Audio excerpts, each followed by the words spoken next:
Good afternoon and welcome to 365 Days of Amazing Stories with Theo Mayer. Here we are on day 148 and I'm continuing stories from 1001 Arabian Nights. You might remember that,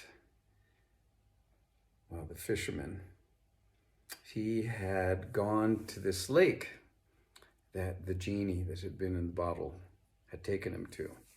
And in that lake there were fish of 4 different colors. And he'd caught them, taken them to the Sultan, who paid him quite a great sum of money for the fish. And the thing that happened afterwards, sent the cook into quite a state, because she had lost the fish and she felt that no one would believe what had taken place for her. This princess had come out and talked to the fish and then turned the pan over. And then the Grand Vizier, or his first vizier, came and to get the fish, heard her story and wanted to see it for himself. So the next day, the whole thing was repeated. And the vizier told the Sultan. The Sultan wanted to see it. And once he had seen it, now it was different. The person who came out from the wall, and you have to go back to find out what was different if you haven't listened already. Well, he called the fisherman and wanted to see this lake for himself. And when the fisherman described the lake, the Sultan knew nothing about it, even though he knew his kingdom quite well, nor did the vizier. So they asked the fisherman to take them to the lake. And so that next day, because it was only a 3-hour journey to get to the lake, the Sultan had a great assemblage of men and women, but mostly warriors, head off with him to this lake. And it was just as the fisherman had described. They got to the top of this one hill, and down below they could see the lake. And they went down into it. The Sultan paid the fisherman again quite well and sent him on his way. And as we know from before, the fisherman took care of his family with this money for the rest of all of their lives in quite, abundance. Well, they went to the lake, and the Sultan, the water was so clear, the Sultan could see the fish swimming within the lake. Fish of 4 colors. Everyone was amazed. They'd never seen anything like it. They'd never seen this spot, even though it was just a short distance away from the palace. The Sultan was not a foolish man. And when he thought about this, he knew that something strange was up. Well, they set up tents. They basically set up a whole little village there. And after everything had been set up, dinner was served and everyone was well fed, and the men and the women who were there began to retire to their tents to sleep. And the Sultan called his first vizier in and said, "Listen, I need to find out what is really going on. I'm going to be going off by myself to figure out what it is, what this is all about. And what I would like you to do is I'd like you to stay here in my tent. And if anyone asks where or how I am, tell them I'm not feeling well. But as soon as I'm better, I will be out. I want you to do this until I return." Well, the vizier tried to talk the Sultan out of this. He thought it was unsafe. The Sultan would hear none of it. So he took off his royal garments. He put on some war garments, basically some armor, strapped on his sword, took his bow and arrow, and he made off in the middle of the night when he knew that everyone would be asleep and no one would see him. Well, he traveled through the night, and he went around the lake and then over a hill and just in a direction away from his palace.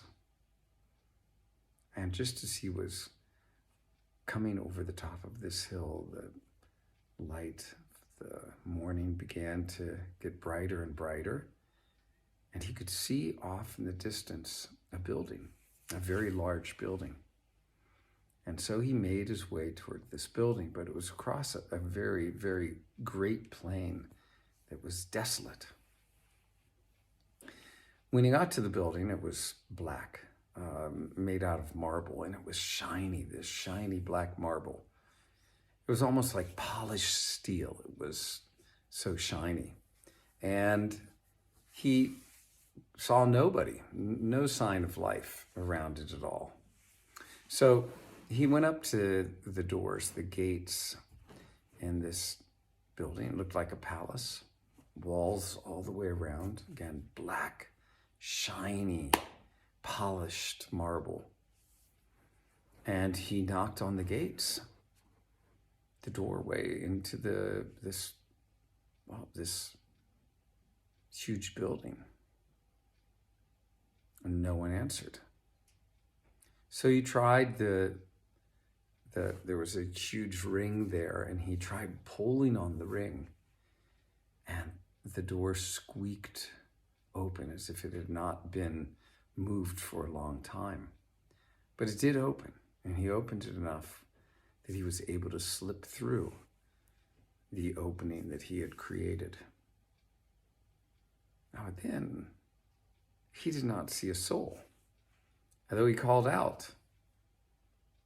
He called out a salutation, a greeting, a hello, and no one returned his call. It was beautifully kept, the inside of this building. Well, it was open to the air, but beautiful gardens, birds singing, and there were many trees and plants that were flowering.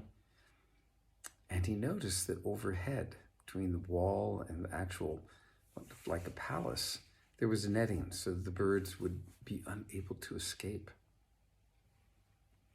Well, he went up to the doors of the palace, knocked on them as he had before the main gate. No one answered.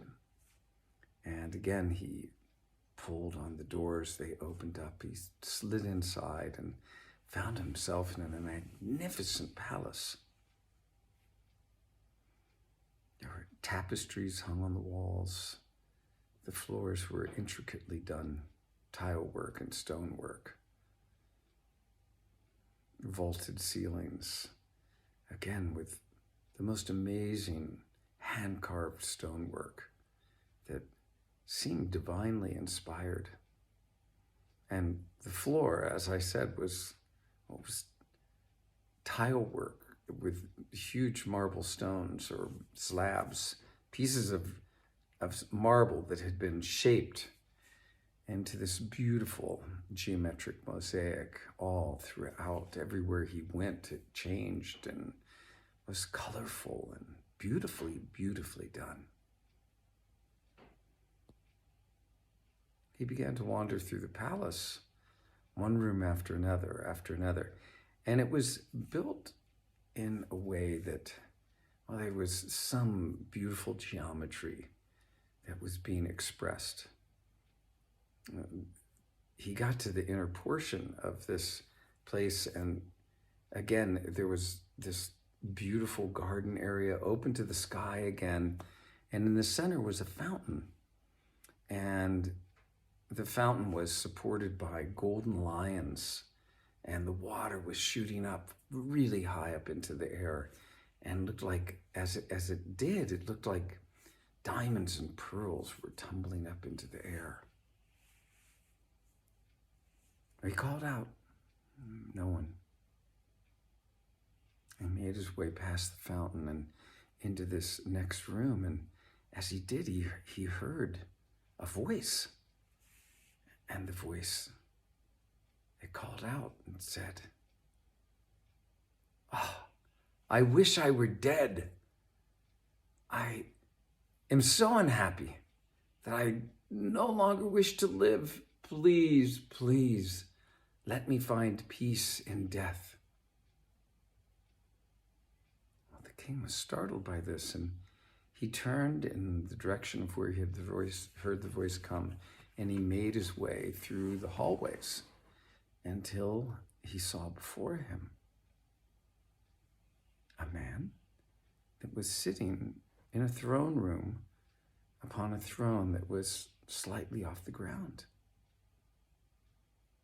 And he walked up to him, and as he did, he gave a greeting, palms together, a salutation to the king of this land. And this man returned, "Sire, I'm sorry that I cannot get up and greet you in the way that I ought to. But I cannot."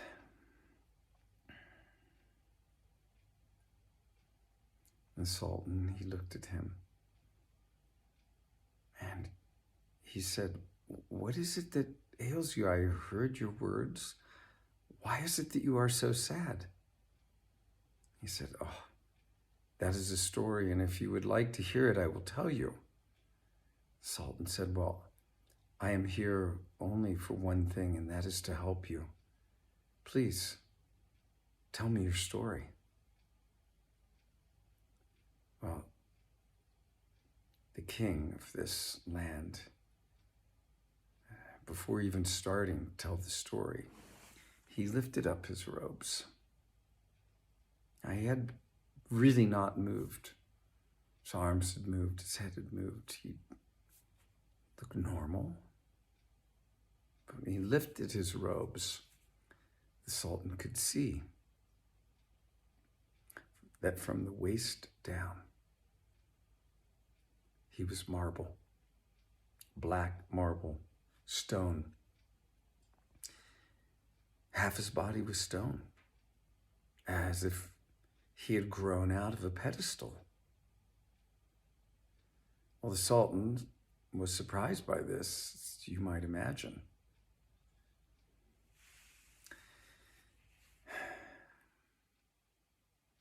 And this king began his story. "My father," he said, "was Muhammad. Muhammad the Great, king of the Black Isles. For you see, not so very long ago, the 4 mountains that you passed on your way to get here were islands, and our kingdom was made up of those isles, and in the center of them, on another island, raised up just a bit above the ocean, was our city. Where the lake is now, that was our city. And the fish of the 4 colors, they represent the 4 races of people. The 4 races of people that lived within our kingdom." Well, the Sultan, he looked at the king and said, "Well, what has happened? What? Please tell me. What has created this situation? And how? How can I help?" Well, Scheherazade, of course, stopped the story there, winning her another day of life and another day with the Sultan and her sister. We'll find out tomorrow what happens next.